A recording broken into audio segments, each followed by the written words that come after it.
इस वाले लेक्चर में हम आपको जो बोर्ड एग्जाम हुआ है आज 10th क्लास का मैथ के पेपर का, उसके ओटी के आंसरों के बताएंगे कि कौन सी ओटी का कौन सा आंसर सही है।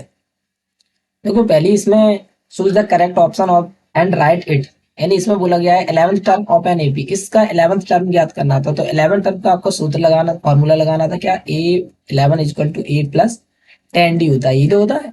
यहाँ पर ए यानी फर्स्ट टर्म कितना चल रहा है -3, यहाँ लिख देते हैं -3 प्लस 10 मल्टीप्लाई डी की वैल्यू कितनी चल रही है, देखो -1/2 से 2 पे पहुंच गए। तो यहाँ कितना था, अगला वाला टर्म, ये वाला टर्म, इससे पहले वाले टर्म माइनस इससे पहला वाला टर्म, ऐसे ही तो डी फाइंड करते थे।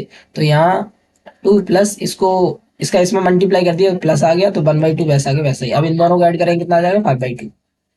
तो यहाँ पर ये कैंसिल हो जाएगा, कितना आ जाएगा 5, 5 5 जे कितने हो जाएंगे, 5 5 जे 25, 25 में से 3 माइनस करेंगे 22, यानी इसका आंसर 22 करेक्ट था।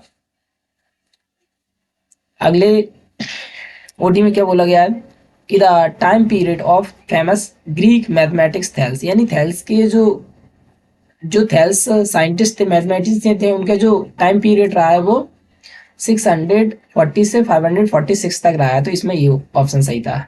इसमें बोला गया है, अगले ओटी में बोला गया है distance between this and this, यानी इन दोनों के पॉइंट की बीच की डिस्टेंस फाइंड करनी थी, और वो भी अप्रॉक्स में करनी थी। तो कोई नहीं, डिस्टेंस फॉर्मूला अप्लाई करना था। यहाँ पर -2 में से 3 को माइनस करेंगे तो कितने आ जाएंगे, -5, -5 का स्क्वायर 25, 3 में -3 में से 2 को माइनस करेंगे -5 का 25, और 25 कितने हो जाएंगे 50, 50 का सॉल्व करेंगे कितना आएगा 5√2, 5 वैसा के वैसा ही। और √2 की वैल्यू कितनी होती है अप्रोक्सीमेट 1/414। इसका इसमें मल्टीप्लाई करेंगे, तो मल्टीप्लाई करें 4 5 4 जो 20 20 0 5 5 बन जाए 5 5 7 5 4 जो 20 20 0 5 बन जाए 5 और 7, यानी 7.07, यानी ये इसका ऑप्शन ये था। अगली ओटी में क्या बोला गया देखा, अगले में बोला है quadratic polynomial is the graph of found on the graph paper, यानी कि इसका जो ग्राफ बनाएंगे तो किस तरीके से बनाएगा। तो इसका जो ग्राफ बनाएंगे क्वाड्रेटिक पोलिनोमियल का, इसका पैराबोला बनता है, ठीक है। अगले में बोला गया था क्या, ये जो लीनियर इक्वेशन, ये पेयर ऑफ लीनियर इक्वेशन दी गई थी, इसमें डिपेंड एंड कंसिस्टेंट पता लगाना। कौन सी सिचुएशन ऐसी है जिसमें डिपेंड और कंसिस्टेंट होते हैं, तो जिसमें इनफाइनाइट सॉल्यूशन होते हैं उसमें डिपेंड एंड कंसिस्टेंट होते हैं, और इनफाइनाइट सॉल्यूशन देखो इसमें तो होंगे नहीं, इसमें भी नहीं होंगे। ये दो केस बन रहा है, लेकिन इसमें 1 1 चल रहा है, लेकिन होता क्या है b1/b2 होता है, तो इसलिए ये कैंसिल, ये राइट हो जाएगा इसका, ठीक है।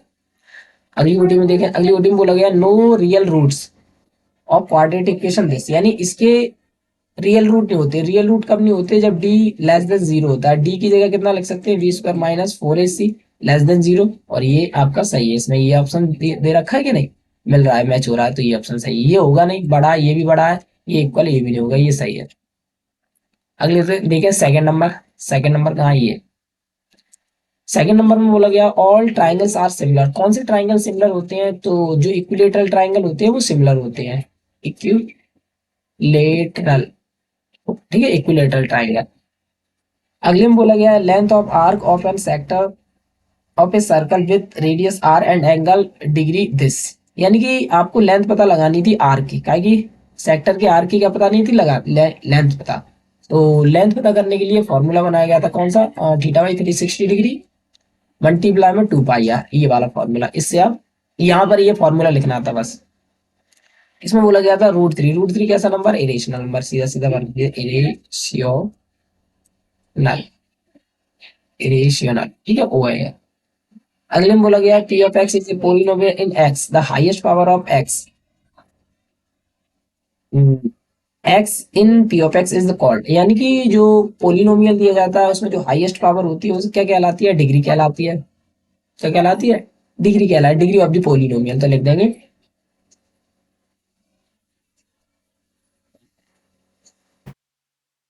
डिग्री कह सकते हैं, डिग्री डिग्री भी कह सकते हैं, और इसमें ये भी कर सकते हैं पावर ऑफ पोलिनोमियल। क्या कह सकते हैं, पावर ऑफ पोलिनोमियल। इसमें पावर ऑफ पोलिनोमियल भरना था, पावर ऑफ पोलिनोमियल, नोमियल, ठीक है। यानी कि जो हाईएस्ट पावर होती है वो पूरे पोलिनोमियल की क्या होती है, पावर होती है। तो आप कह सकते हैं पावर ऑफ पोलिनोमियल या डिग्री ऑफ पोलिनोमियल, ठीक है, ऐसे भी कह सकते हैं। अगला क्वाड्रेटिक फार्मूला लिखना था, क्या था क्वाड्रेटिक फार्मूला? एक्स बराबर minus b plus minus root के अंदर B square minus 4ac upon में 2a, ये भरना था।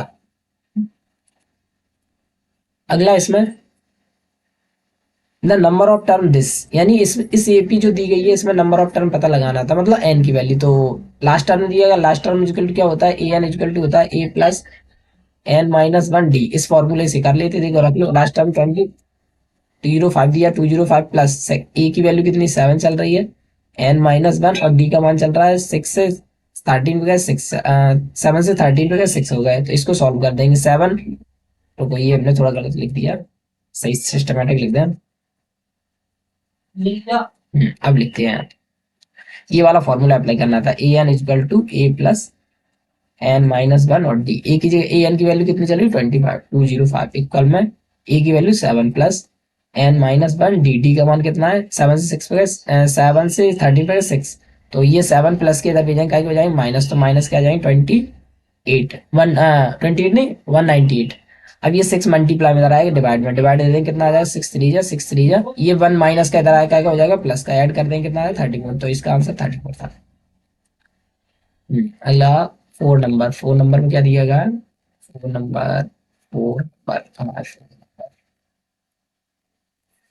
नंबर का गया, ये आपने कौन सा किया था,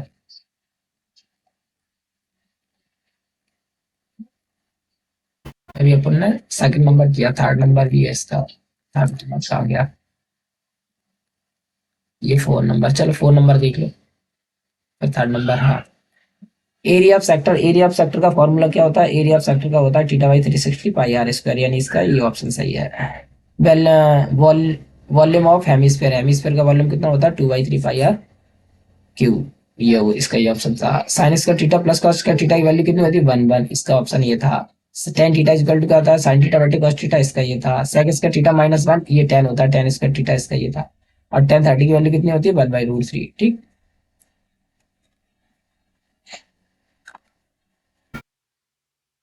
क्या थर्ड नंबर में देखे, थर्ड नंबर में क्या था, थर्ड नंबर में ट्रू फॉल्स थे। ट्रू फॉल्स में देखो, वॉल्यूम ऑफ हेमी स्क्वायर, अब वॉल्यूम ऑफ हेमी स्क्वायर ये नहीं होता क्योंकि 2 आता है यहाँ, तो ये रॉन्ग है, फॉल्स है।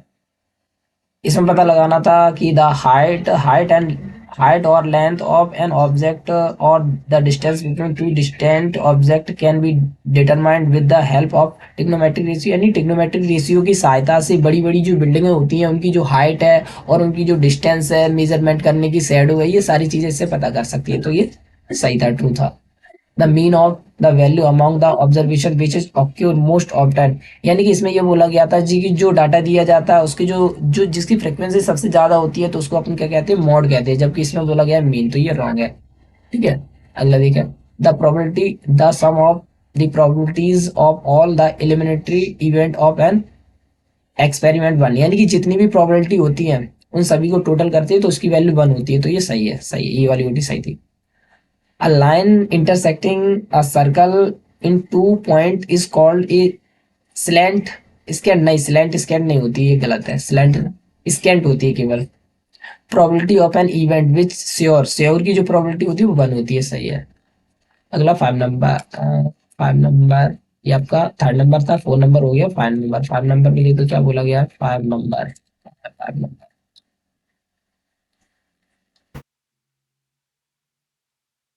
इस सिस्टमेटिक नहीं लगा है, एक बार 5 नंबर, तो 5 नंबर का गया, 1 नंबर है, ये ये कौन सा नंबर है, ये फॉल्स मैंने बताई दिए, हो गए विकल्प बताई दिए, ये भी हो गए, ये भी हो गए आपके। ये नहीं है, ये रहा 5 नंबर। 5 नंबर ये हिंदी वाला, ये इंग्लिश वाला, ये हो गया ये।